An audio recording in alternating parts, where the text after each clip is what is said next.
What up and welcome to Proper Form, Prosperous Form, Chapter 7. Topic of Chapter 7 is fitness education / getting the reps in. So, education in the fitness game is hands-on. You have to get the reps in over and over and over and over to feel like you could fully pass that information on. And in this chapter, we're going to go over how to do that, how to apply that, and how to not only feel like a professional, feel educated, but then also have your clients view you as a professional, as somebody as educated that they want to train with. Why is hands-on experience pivotal? First off, like I said, reps. The more reps you can get in at anything, the better you'll end up being. Look in any sector. You can go sports, you can go cooking, you could go regular construction, 9 to 5 work.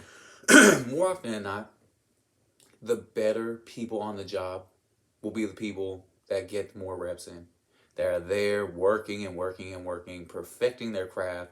And when they do perfect that craft, they're able to translate it and be recognized as one of the top dogs.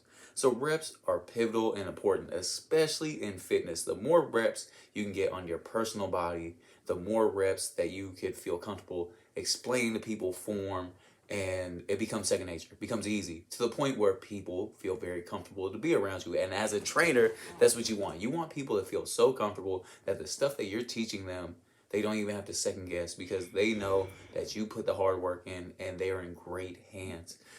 You can develop your style as well. So, like I said, fitness isn't a one problem answer. There are multiple styles of health and wellness and getting people fit. And you figuring out your style and getting your reps in that style is going to propel you past all the competition, past your peers. But you have to, like I said, understand and develop a style. I am not the same when it comes to relaying lifting information, when it comes to relaying boxing information, when it comes to relaying mental health information, than the next trainer to my left or the next trainer to my right. I am me, and I have developed who I am with the years and the experience and the reps that have come with it. So I would say developing your style is key, and you'll only find that out by getting mass reps in. You don't know what you don't know. In the beginning, it's all brand new. You are a chicken running around with your head cut off, and that is absolutely fine. When you can figure out that that is fine, and you're not going to have every answer, and you're not going to know everything, and you don't need to know everything to be a good trainer. You need to have some humility, and you need to understand that you do not know what you don't know. When you can do that, life becomes easy. Fuck training. Life becomes easy at that. When you're trying to control everything and you want everything to go perfectly, you'll be disappointed every single time. So in those aspects, that's why hands-on experience is so pivotal. What worked for my personal development?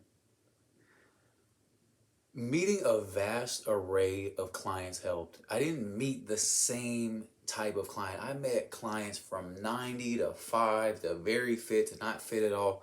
And I was still able to implement my style of teaching as the years went by, as I got the reps, and I noticed that translated everywhere. High-end athletes, elderly, children, regular people. Your ideologies and your education will translate. Obviously, you'll have to crank up the tempo depending on how healthy they are, or have to turn it down compared to how unhealthy they are. But your personal style will translate the second that you find it, the second that you get the reps in, the second that you feel comfortable relaying that information. Asking questions is huge.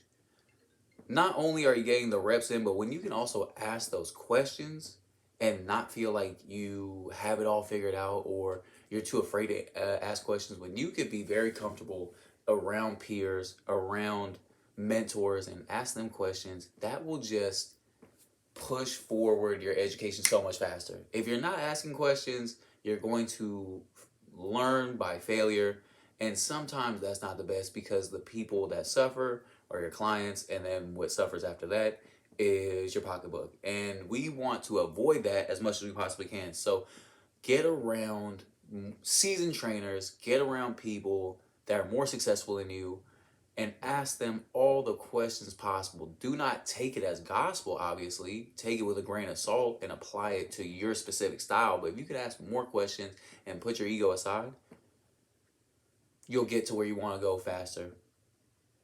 And observing. If you're too afraid to ask questions, observe.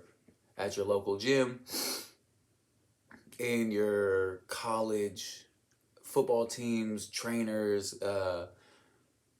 in a specific gym, all these different aspects. Get into these places and observe and see what the high level trainers are teaching. Also see what the low level trainers are teaching, because just because you're looking at the top doesn't mean you should ever avoid the bottom. Look at everything. Top, middle, low, dissect. There's good pieces in all those. If it's either things that you want to do or things that you realize you should never do, study it all. Observe, and I think that will put you in a great space. Best search engines to use when it comes to education and reps. I'm going to beat this like a drum. YouTube is huge. There's a lot of great trainers on there. There's a lot of mid-level trainers. There's a lot of shit trainers, and same exact thing. Try to watch them all and catch the rhythms of what the good ones are saying and catch the rhythms of what the bad ones are saying, and dissect, add to you, get your personal reps in, get your outside reps in with clients, and then you'll, like I said, grow as it goes on. Books in your library, books at Barnes & Nobles, those are very pivotal, especially if people learn differently. Some people learn visual, some people learn audio, some people learn reading. So find in which the best avenue that you can learn and retain the knowledge, and you will do just fine.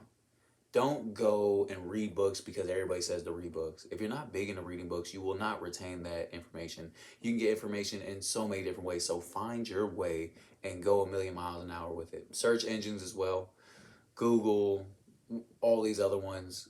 Dive into them. Ask as many questions as you can. If you're afraid to ask questions to a human being, do not be afraid to ask questions to your phone, to your laptop, because Google is amazing. You can just type the question in and a bunch of articles will show up. Read all those articles, and then from there, make your opinion. Be coachable at the end of the day. There's so much ego in this industry. It is annoying. And there are so many young people that do not want to get the information from seasoned trainers. They think they know it all. They think it's extremely easy. But these are also people that fail, get back into it, fail, get back into it. When all they had to do was listen. If they would listen, they would have stayed in it and gone all the way and been just fine. So be extremely coachable. Take it all with a grain of salt and then apply it. But that is the one thing that I cannot stand seeing is if you're getting the reps in and they're wrong, you're not only hurting yourself, you're hurting your clients, and you're hurting your business. Make sure that you're gathering information, applying it after the information, and then flourishing from there. With that being said, this is the end of this chapter. Listen to it all over again. Go over and over and over and over until it feels like second nature, and then apply all the things that I'm telling you right now. This is all gems at the end of the day. So make sure that you apply and go from there. Peace.